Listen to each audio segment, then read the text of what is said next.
So, welcome to this incredible interview that we're about to take part on, the adventure we're about to go on with Michael Maloney here. I'm very excited to hear Michael's story, learn more, connect, and really help you connect with Michael as well. So, Michael, welcome into this space for this interview today. Oh, thank you, Martin. I'm so happy to be here today. Yes, wonderful to see you. Fantastic. It's wonderful to see you too, mate. So let's get into all the juicy stuff. Where are you located in the world? And tell us a story from like childhood right the way to this point now as to why you are the inspiration you are. Oh, okay. That's an easy question. The first part. We'll start off with the easy ones. There you go.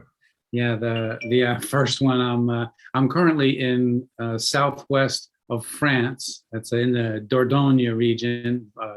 Vincennes is the closest little village, and I live in a little hamlet here. It's quite remote, which I love. And then I'll bring us up to the story of how I arrived here with the second part of your question, which is the childhood to current moment. So, I grew up in Washington, D.C. I have 5 brothers and sisters, so there were 6 of us, an Irish Catholic family. My dad, worked for President Johnson for a while, and then just different, technology jobs. And I went to school at the National Cathedral School, so that was fun to go to school with. I didn't know any different, but I went to school with a lot of people from all over the world.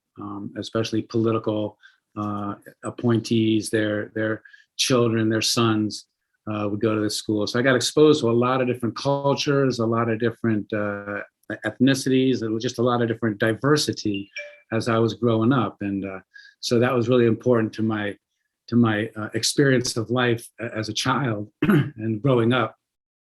Sports were also really fun and important to me as a big athlete in high school, just like captain of all the sports team, like football, basketball, and track. And so that took up a lot of my time, and that was fun, gave me a real sense of confidence.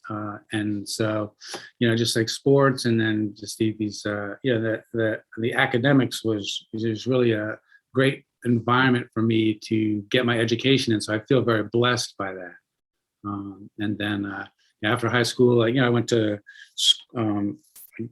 was lucky enough to be admitted to Ivy League school, Brown University, and so I headed up there and played football, and just really was there to really the curriculum at that time was an open curriculum, so you could kind of take your passions and create your major around what you're really interested in. And so there's a lot of flexibility. So I was so blessed there at that time too. I got to take courses in philosophy and psychology, economics, sociology, art, physics, all these different courses and classes that weaved into each other in a really beautiful way for me. So, I got a really well-rounded education. And, then when I graduated, I just really wanted to experience some freedom. I worked with my father for a couple of years. We built some world-class restaurants in Nantucket Island and in Washington, D.C. And then I just got the desire to travel a bit. So I just spent, I spent many years just traveling around the country and working in different places, doing different things, having different experiences.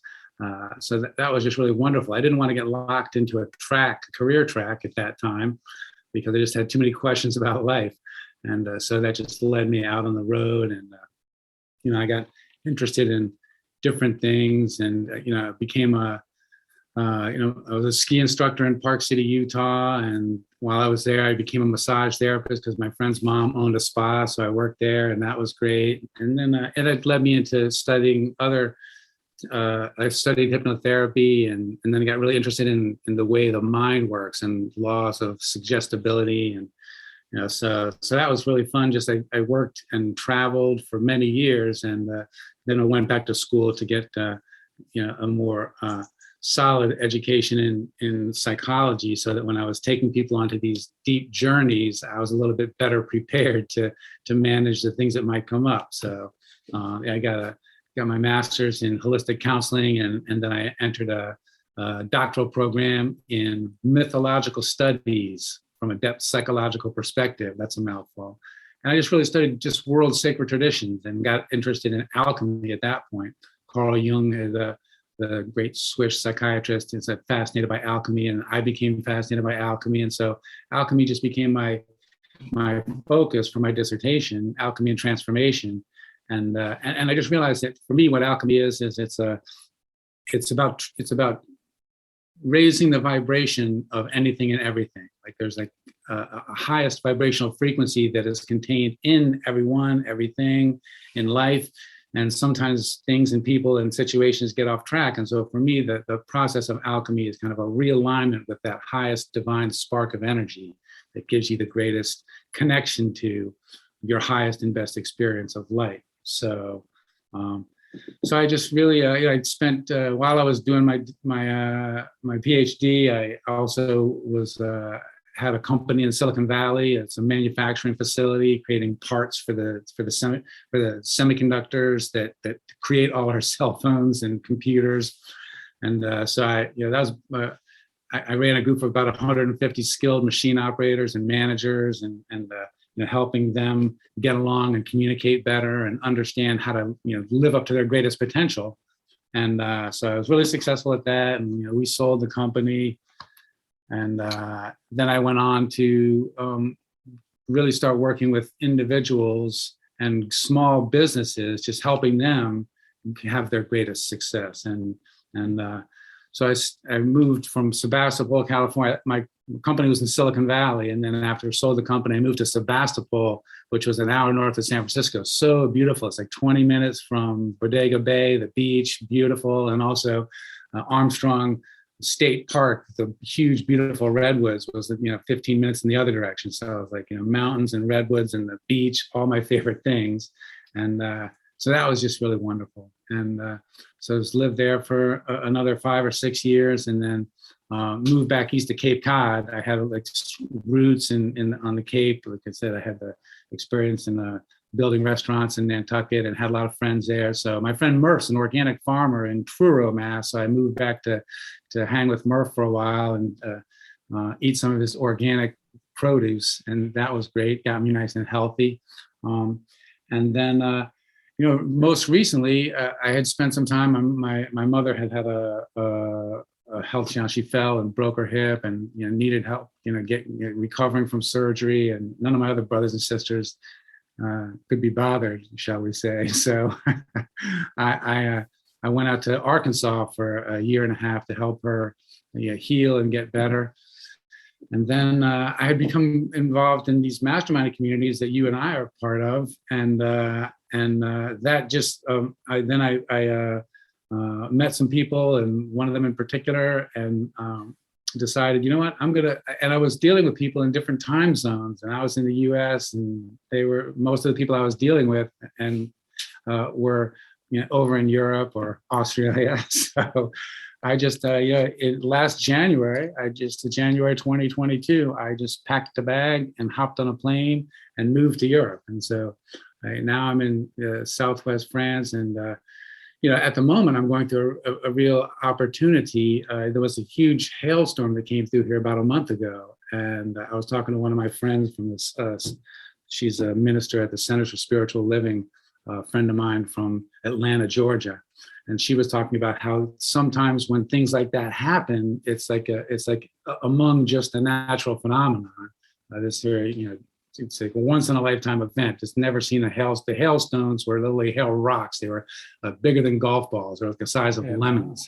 But that event really shook things up and kind of turned things on its head, and really shook things up inside of me. So it gave me an opportunity to reset a lot of things, and it shook a lot of things up for me, which gave me an opportunity to kind of really re-examine who I am and what I'm doing and what I'm passionate about, and refocus my energies in a way that kind of all the cobwebs were now cleared out. You can believe that. And now just looking forward to moving forward, and so happy to be part of this community, the YDS community, because that just gives me an opportunity to get to know people and interact with people all over the world. who are passionate and want to share their knowledge and their wisdom and want to learn from other people as well. So it's really an ideal situation for me to have the space and the time to be creative, excuse me, to be creative and to interact with people on a regular basis who are passionate in the same way that I am about learning and sharing and giving and receiving in beautiful, collaborative ways. Yeah, fantastic. So that brings us to here. Yeah, that was a great journey. Thanks for sharing it, Michael. So really from a young age, you were open and interested in in a way, a different way of thinking to what most of society is. Would that be correct? Yeah, really. Yes, Martin, that's true. I was just exposed to such a wide variety of cultures and philosophies and approaches to life. So there's really diversity of thought and opinion and perspective. So that was really, it was normal to me to be in an environment where people had different perspectives, different upbringings, different thoughts about the way things should be and could be, and a lot of also very imaginative thinking from people who were exposed to a wide variety of influences. So I feel very blessed by that. So I had I was developing a global perspective from a very early age. And then later in my doctoral studies, just studying the mythological perspective of looking at things from different eons in time, over long periods of time, and different cultures from all these disparate places on the planet, and different ways of making meaning that each of them found and created these systems of thought and being that just fascinated me. So then it was like the global perspective into the mythic perspective, into this then alchemical perspective of the possibility of eternal transformation, of always up leveling and raising the frequency and cleansing and clearing. And there's all kinds of processes that are involved in that. But and they're part of the life experience. Just like this storm that came through is very alchemical in nature. It came through and just cleared everything out, like flattened huge swaths of crops and roofs gone, windows blasted out. So it's just like a real cleansing that came through, and not to diminish the trauma and the suffering that people are going through around that, and the animals especially. My heart goes out to all the animals that suffered in that storm. And in the wake of it, there's just so much life that's come about. There's so many people who are rising to the occasion of helping each other and seeing what they can do to support each other. All the love that's flowing is just so beautiful to behold. It's just like brings tears to my eyes sometimes. Like teams of fire rangers were coming from like 6-7 hours away to up in near Chartres, came down here and spent like 2-3 days around our little hamlet, helping people cover their roofs and board up windows and do the little things they need to do. So it's just really beautiful to see that process of now, bringing the community back together. Life is starting to come up. There was a whole field of sunflowers that only one sunflower remained in. We call that the sunflower of hope.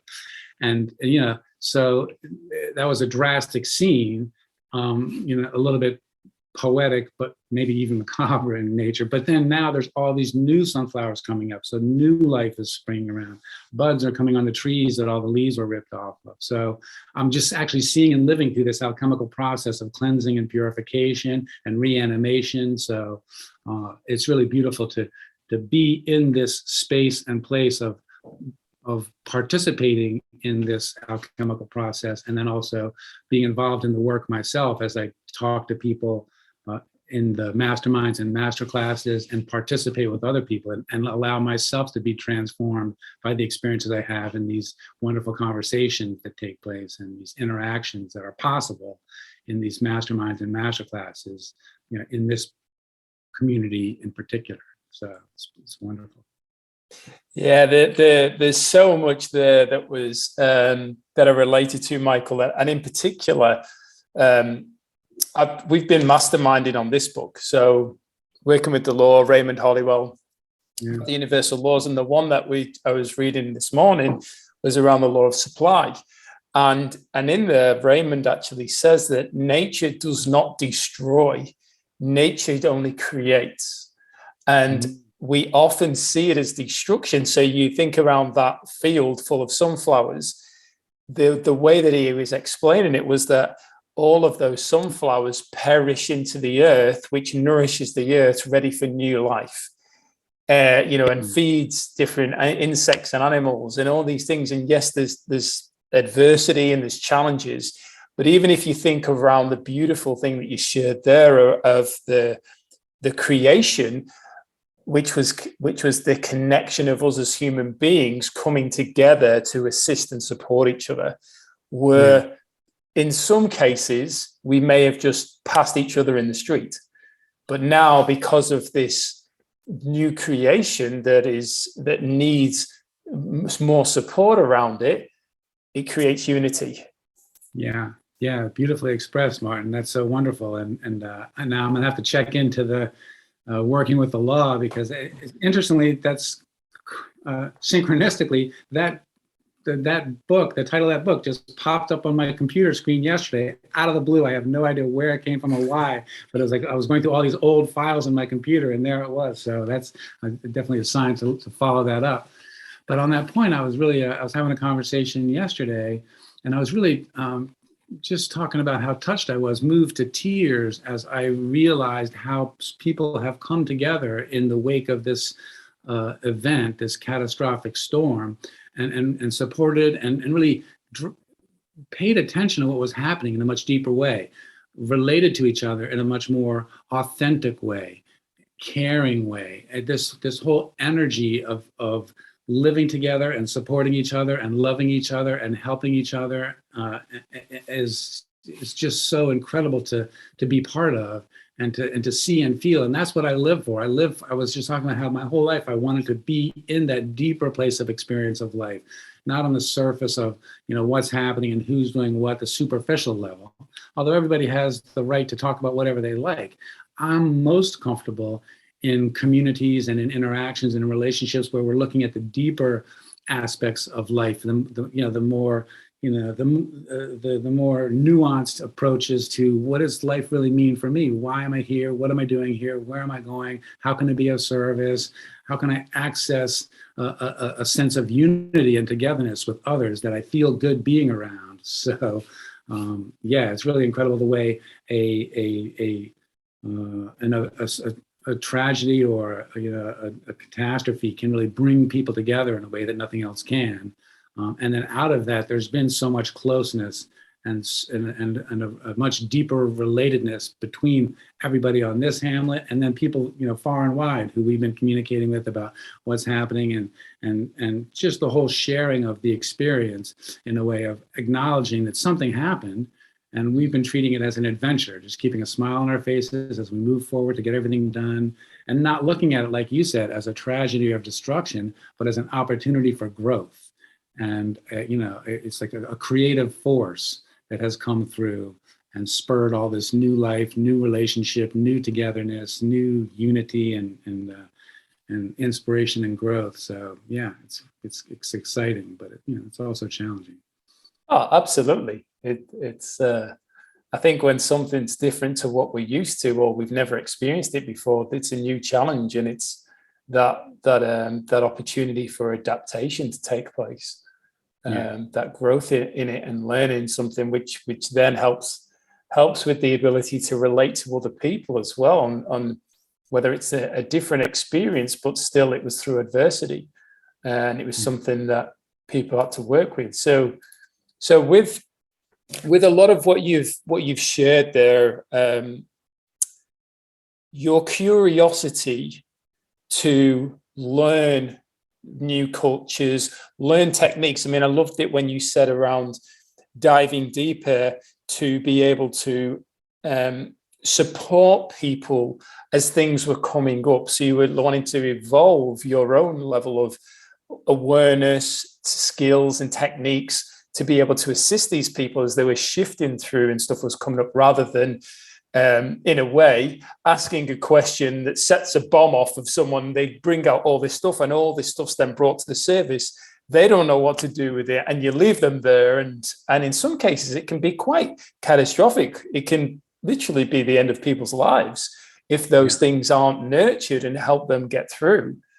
So your desire to become better, to be able to help the individual and no doubt the collective for those people who wanted to become more, has that been something that's inspired you to have a vision that you're able to like put into words? Because sometimes a vision can be very much in a feeling and it's inside, but it's hard to express it. But have you been able to bring that together to go, this is what I see? Yes. Well, for me, Martin, my vision is that we all are here on the planet at this time, and each of us has a unique soul mission. We're here for a reason. We're spiritual beings here living out this human experience together. And so each of us has a soul journey that we're on. We're here to attract experiences to ourselves and to extract soul essences from those experiences. And those are the things that I feel endure, as we pass.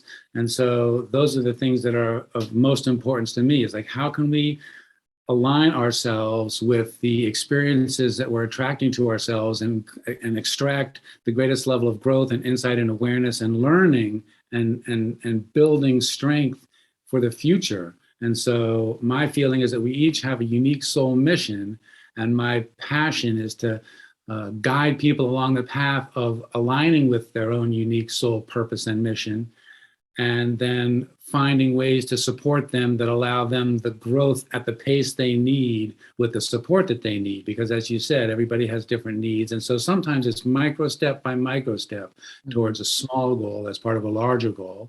And other times it's a big breakdown that precedes a huge breakthrough. So it really depends on the individual when working one-on-one. And then it also depends on the energy of the group when working in groups. And I'm fascinated by both and passionate about both.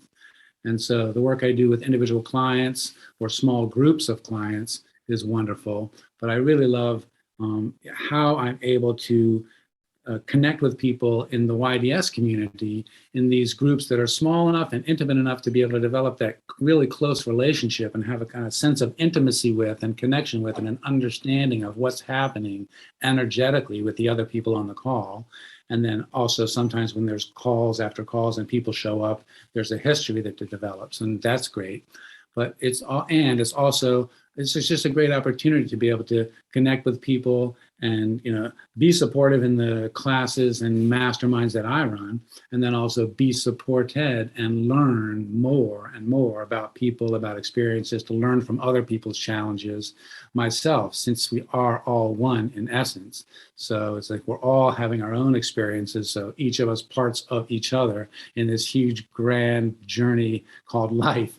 So I really feel like it is important to acknowledge that everybody has needs around how it is that they grow and how they're supported in how they grow and how they see themselves as capable of great growth and experience. We all have so much to offer. We all have so much value. And sometimes we get caught up in negative feelings or emotions or feelings of fear and scarcity. And so as we all support each other, especially in this community the way we do, focused on the basic principles of each of us achieving our desired success and connecting and growing and succeeding together, then there's a way we can learn to access and activate and share our gifts with each other in a way that just isn't possible out there in the day-to-day grind of existence, where you're not able to connect with people and not able to create the space for mutual concern and growth and this opportunity that's here with YDS. So that's why I'm super excited as we're growing into a greater and greater opportunity to share this with more and more people. Yeah, wow, that was some high vibrational sharing there, Michael. And it really has inspired me to keep it at that level, if not take it to a whole new notch. In regards to, what would you say, based on, and I'm curious around this, based on what you've shared so far from childhood right to this point, are your top 5 core values and why?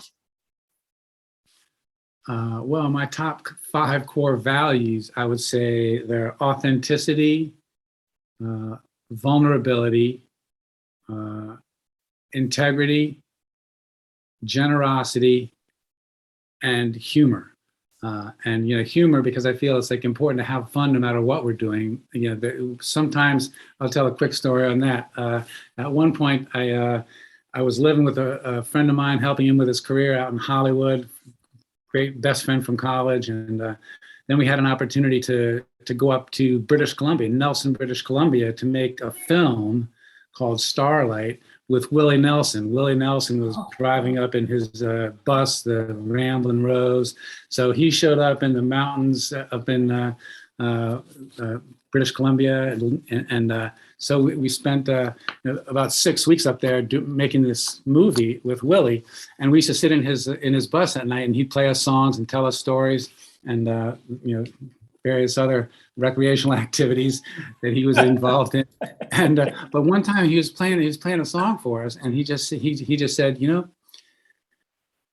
paused and he said, he's like strumming his guitar, and then he pauses, dramatic pause, says, some people get the joke. And then he played another chord, and he goes, some don't. So I feel like it's really important to get the joke, to be open to the joke, or to just like enjoy the journey in a way. So humor is important. I think that vulnerability is important, because I want to be able to be vulnerable in my experience and express that vulnerability, and I want to be open to others' vulnerability without feeling threatened by it or feel like I need to fix it, but just be open and bear sacred witness to others' vulnerability.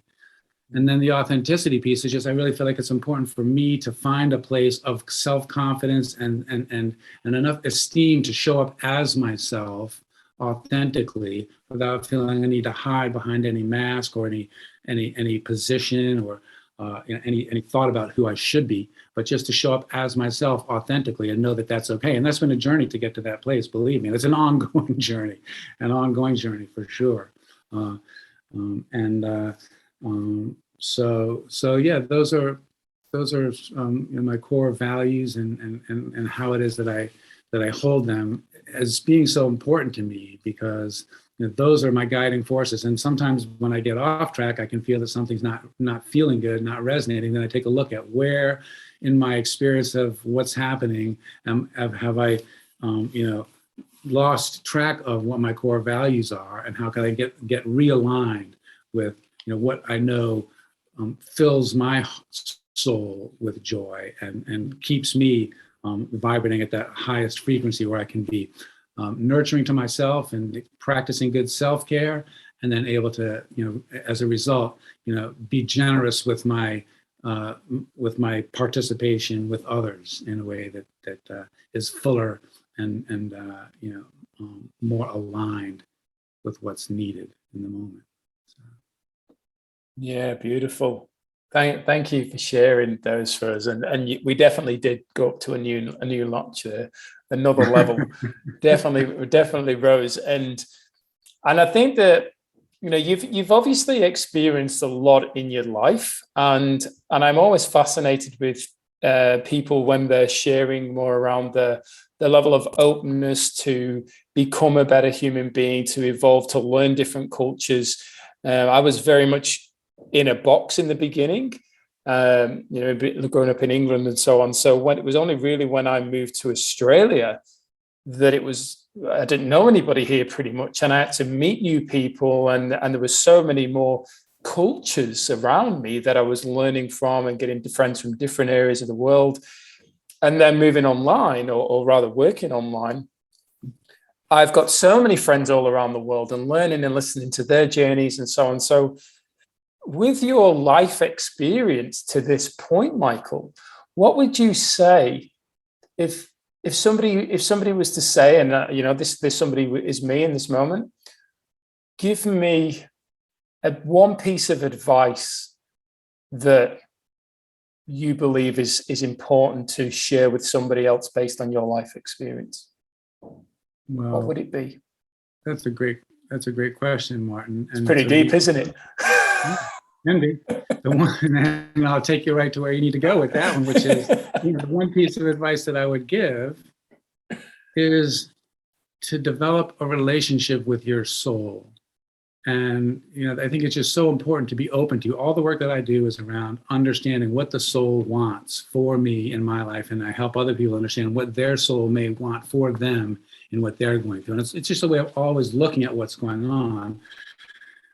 And so it's about developing a dialogue with, a relationship with, my soul. And so I think developing a relationship with your soul in a way that you can do through, journaling, through drawing, but mostly you can just do it so simply. I'll just take the time to get quiet and just picture yourself sitting in a chair and just put your soul in a chair like 5 feet away from you, and just sit there and talk to your soul and say, like, what is it that you want me to look at? Or, well, this is what I'm really upset about. What do you have to say about that? Or what am I missing here? And what would it be good for me to focus on to get me realigned with feeling good and doing what I'm here to do? And just ask those questions, and then just be quiet and listen for whatever information comes. And it may come in an actual answer, words, images. It may come later in thoughts or conversations that you have with people, but just establishing that desire to connect with your soul in a much deeper, intimate way, and recognizing that you have a soul. I don't think any of us would argue that we do have a soul. And having a soul, let's just learn to communicate with it. So I'd say learn to communicate on a more regular basis with your soul, and listen to the wisdom that it desires to share with you. So that's what my ongoing practice is. And that's what I would share with anybody who's like, what is it, that one word of advice? If you're going off to a desert island and I want to give you one piece, that would be the piece I would give you. So get to know your soul, because that's who you're there with. And that's who's there to guide you as well. So it's just like, there's so much wisdom, the soul being connected to the eternal nature of life and source and everything.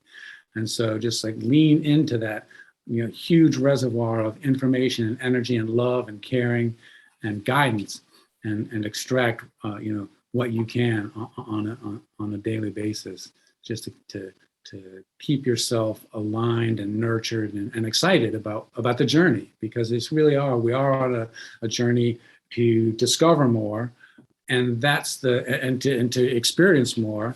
And it's not about getting to the end, it's about enjoying the process of getting there. And so I think that can be a real great way to find more enjoyment, or find more depth of experience around what's happening, more meaning in what's happening, as opposed to the frustrations that can be common as the day-to-day circumstances and challenges and obstacles rise up around us. So it's important. Fantastic share. And a question that came up for me there, Michael. I was laughing to myself thinking about being on the island on my own, and how many of us would go, I'm all alone. I am all alone. And it's like, well, I'm actually not alone.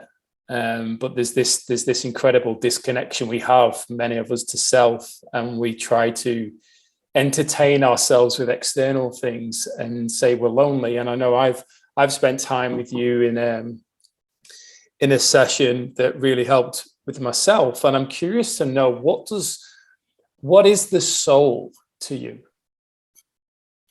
How would you define the soul? Yeah, well, the soul to me is my individualized, eternal, spiritual beingness. And so myself, as part of the allness of one that is, we are all connected. And then from within that ultimate connectedness of oneness that we all are, that I am an individualized aspect of that wholeness.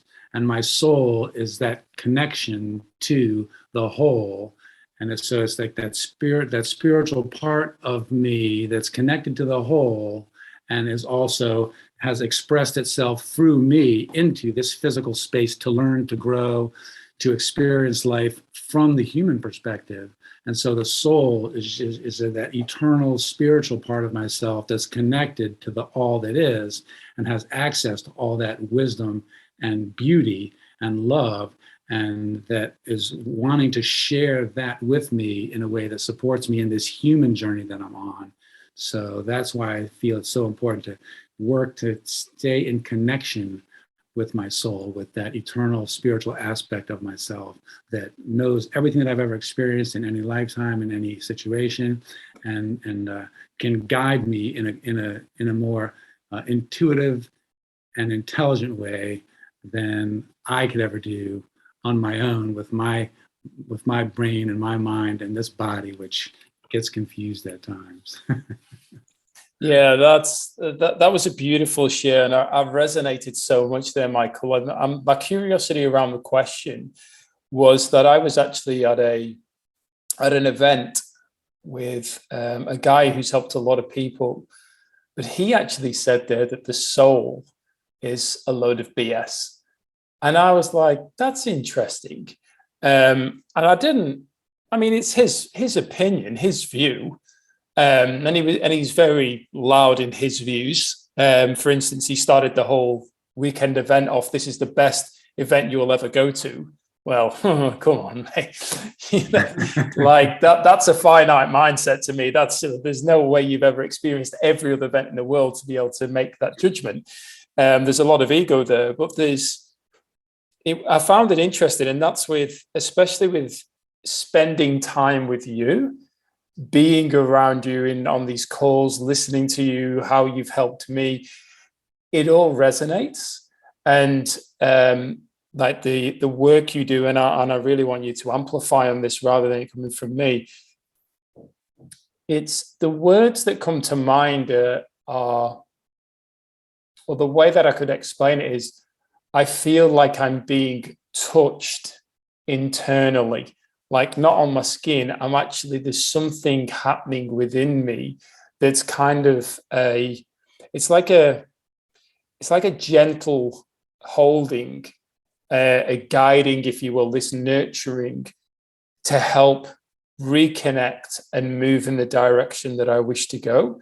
And in some cases, it's not from a direction of striving, it's more this flow, this beautiful momentum, and weightless experience is the way that I could probably best describe it, with the time that I've had with you and the things that you've said and shared and the way that you've encouraged me and us to think.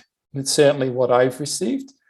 So when you express around the soul like that, I can relate and connect with what you're sharing. And it was interesting with what he shared. I resisted because it just didn't.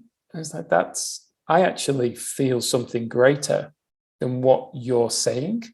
And I think there's also this thing of, this is the way it is. This is it. And that's the way that he functions. And it's like, well, that's not my truth though. And if I believe this and I feel this, then that's good for me. Not to be, I'm all for new ways of thinking, but I'm a great believer of bringing it back to, what does this feel like? How do I feel about this? And does this feel right? Yes, good. That's good for me.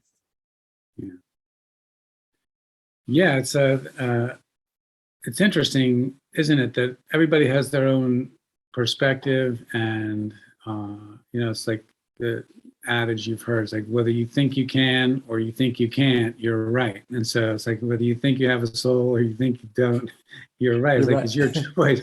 But whatever is. And for me, it's like you said, some of the work that we've done together and individually and in groups, my intention is to guide people into a deeper state of peace and relaxation and connection with their spiritual essence. And then in the experience, to expose themselves to thoughts and ideas and images that bring something new to whatever it is that they're going through.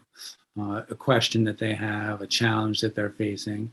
And then, as you know, I'll often take people to a place where they have an opportunity to experience something, ask a question, get an answer to that, and then receive a gift. And so these are things that happen with the soul. The soul is there to answer our questions. The soul is there to give us gifts of insight and inspiration and motivation. And so so often people come away with having experienced seeing people that they hadn't thought about in ages, relatives that have passed, people from the past, historical people that come and express their energy in these journeys. And so these are all aspects of soul and spirit that are there for us as we access them, as we open ourselves to receive that level of imaginative experience. And so it's really a creative endeavor to understand our infinite creative potential, to go within and to discover within this fount of infinity that's there waiting to express through us in perfect ways and perfect times. So I just really feel it's an experiential thing. And so if you're a friend who feels like it's a soulless world we're living in, wants to have an experience of what it might look or feel like, I'd be happy to have him join one of my master classes or masterminds to see how he felt after that. Because I dare say he might be shifted a bit in his thoughts.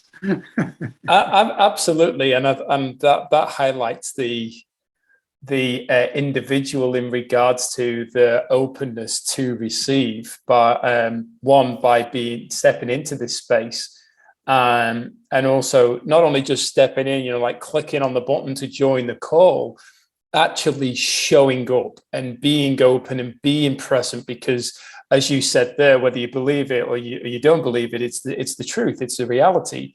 And if we go, oh well, I attended, yes, but if you weren't in the room, just because you were there physically, you need to be there spiritually, mentally, to be able to receive from it. And that's been a whole new learning process of, it takes me back to being 17 when I just got my car license.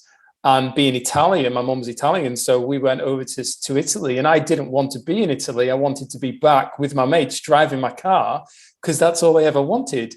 And all of a sudden, I'm over in Italy and I'm being a spoiled little brat, because we're at the resort and it's all beautiful and we're seeing family and traveling around Italy. And my mum called my cousin, who was 8 years older than me and I idolized and was always around him. And she said, I'm putting him on a plane and come and collect him. Because for her, she's like, he may be here, but he's not here.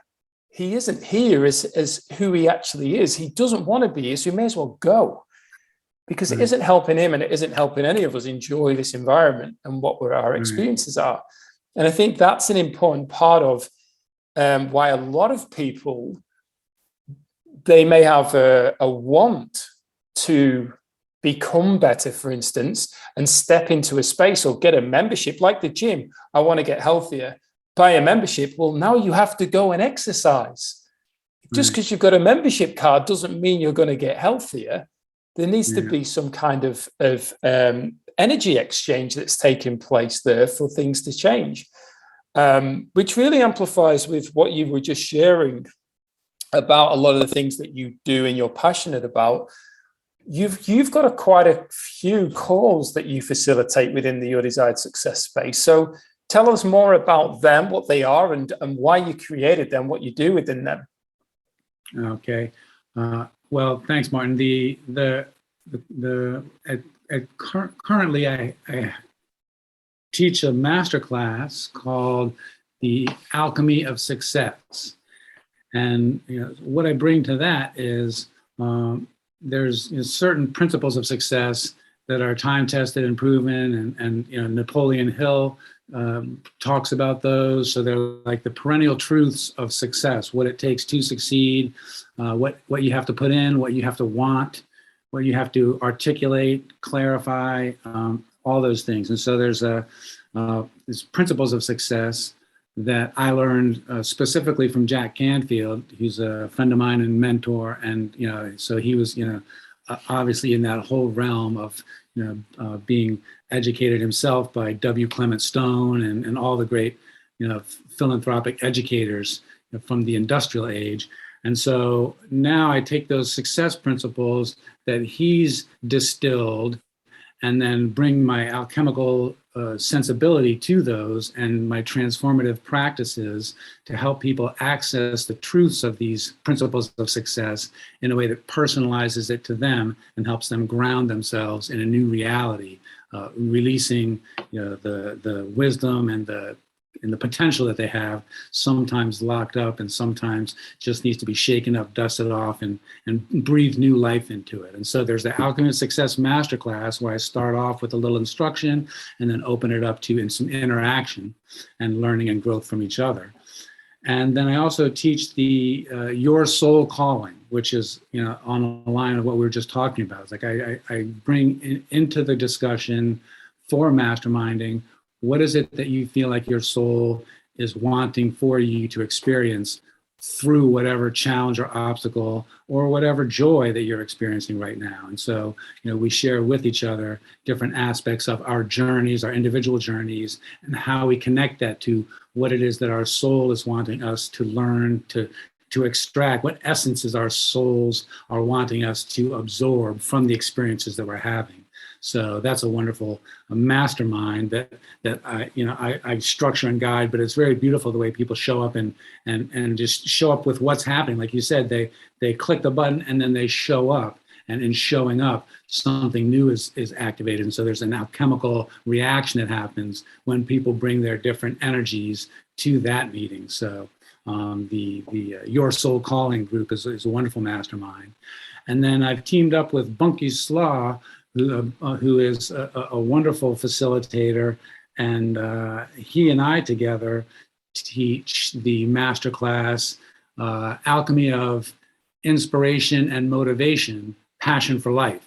And so in that, we do a little bit of instruction around certain truths about what works and what doesn't, like looking at what our strengths are, looking at what our weaknesses are, and then understanding how it is that we can build on our strengths and rely on those more fully, and then compensate for our weaknesses, transform those weaknesses into strengths, or just recognize those weaknesses, things that we're not necessarily so great at or that flare up and can trip us up, and then kind of navigate the sometimes treacherous path of life, with a newfound awareness of strengths and weaknesses, and always infusing a new passion into the life that we're living so that we can find inspiration and motivation to be our best selves. So that's a wonderful class that Bunky and I are co-facilitating.